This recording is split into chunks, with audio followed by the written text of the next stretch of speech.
de vous retrouver pour notre 80e émission avec ce concept 1 minute de lecture par jour consacré au livre de Jérémie Locke, La fin du mal.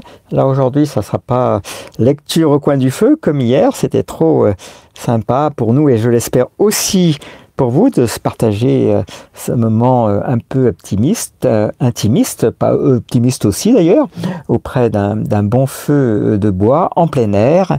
Et bien là, ça sera plutôt à l'abri d'un petit cabanon de campagne avec cet éclairage solaire et cette ambiance de la nature toute proche. J'espère que vous allez bien. Dans notre compte à rebours, on est à J-9, c'est-à-dire que cette émission comprise, il nous reste à vivre ensemble 9 rencontres de ce voyage autant intérieur qu'extérieur, même plutôt intérieur qu'extérieur au demeurant, qui consiste à se déconditionner des fausses croyances qui nous ont conduits à accepter avec bien trop de complaisance notre situation d'esclave. On pense à un chien que son maître tient en laisse. Eh bien, nous avons accepté avec beaucoup trop de complaisance sans vouloir reconnaître notre situation tellement elle est peu valorisante pour chacun. Évidemment d'esclavage absolu avec des maîtres qui vivent sur notre dos et à nos crochets à longueur de vie et d'années avec des trains de vie que bien peu d'entre nous ont.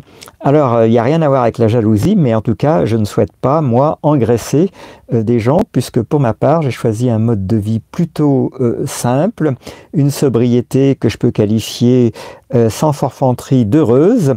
Et pour autant, je n'ai pas envie d'engraisser ceux qui ont d'autres prétentions que les miennes. J'espère que je ne suis pas seul dans cette situation. Alors, sans plus tarder, émission numéro 80, compétition pour la liberté.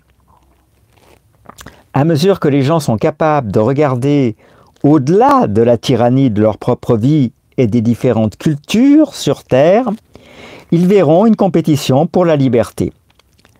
L'attrait de la liberté sera mis en évidence par la technologie, la prospérité et la paix des peuples les plus libres. Les gens demanderont pourquoi il est noble pour eux d'obéir à certaines lois, mais pas pour le reste du monde. Ils verront que les choses qui leur sont demandées ne sont pas naturelles et qu'elles sont tyranniques. Le modèle de la liberté progresse chaque fois que les mensonges de la culture sont découverts et compris. Bien que les cultures soient conçues pour maintenir un contrôle étroit de l'esprit des gens, afin qu'ils ne puissent pas voir la tyrannie s'appliquant sur eux, être témoin de la liberté peut briser les liens presque instantanément. Quand la violence des cultures mourantes s'épuisera et que la liberté surgira de tous les coins sombres de la terre, les peuples du monde commenceront une compétition pour la liberté. Lorsqu'on a la liberté de se déplacer et de transférer des fonds, on constate que les gens déménagent vers des sociétés plus libres et non plus strictes. De plus, les éléments du mal gravitent vers des sociétés plus restrictives parce qu'elles sont plus faciles à contrôler. C'est le dernier chapitre du mal. La technologie, les communications et la sagesse libèrent les gens pour échapper à l'autorité, et ils le feront avec une efficacité toujours croissante. C'est l'accomplissement du modèle de la liberté, c'est là que le mal prend fin.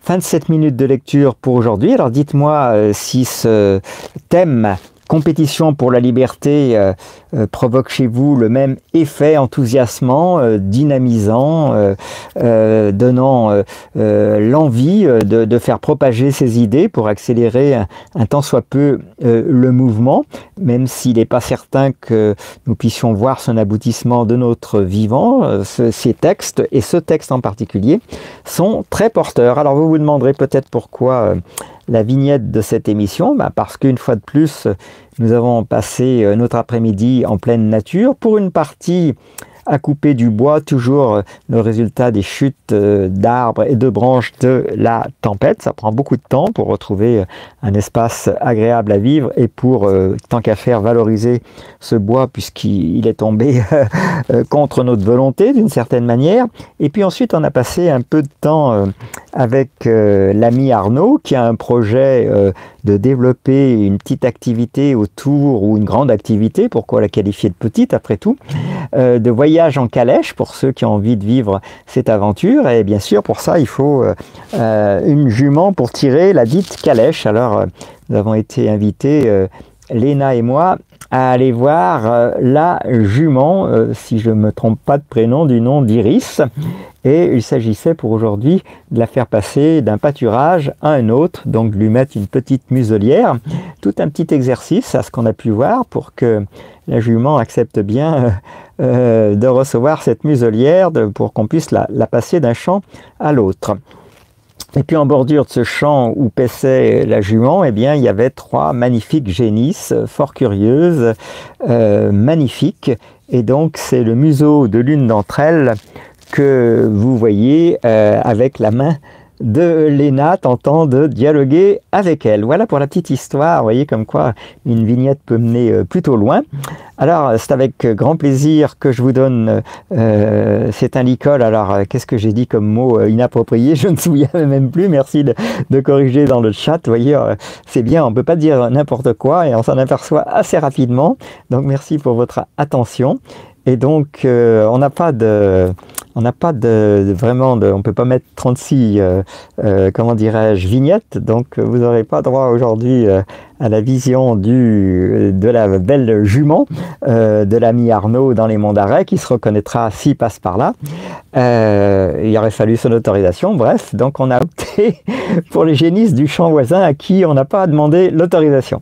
Les amis, passez une excellente soirée, gardez le sourire, je l'espère, c'est toujours utile, gardez surtout votre bonne humeur, votre confiance en la vie, c'est très important. Et puis, si ce livre vous parle, ayez à cœur, comme nous l'avons, de propager les idées de ce livre de façon à ce que cette compétition pour la liberté s'accélère et que nous en soyons parmi les joyeux compétiteurs. Demain, nous passerons au dernier chapitre du livre. Ça sera J-8 par rapport au nombre de nos émissions. Et on atteindra le véritable sujet du livre. Vous voyez, après tout cet exposé ô combien nécessaire, préalable, pour nous faire prendre conscience d'à quel point nous sommes des esclaves, demain, nous évoquerons la fin du mal. En attendant cette excellente nouvelle émission pour demain, passez une belle soirée et je vous dis à bientôt pour une nouvelle émission.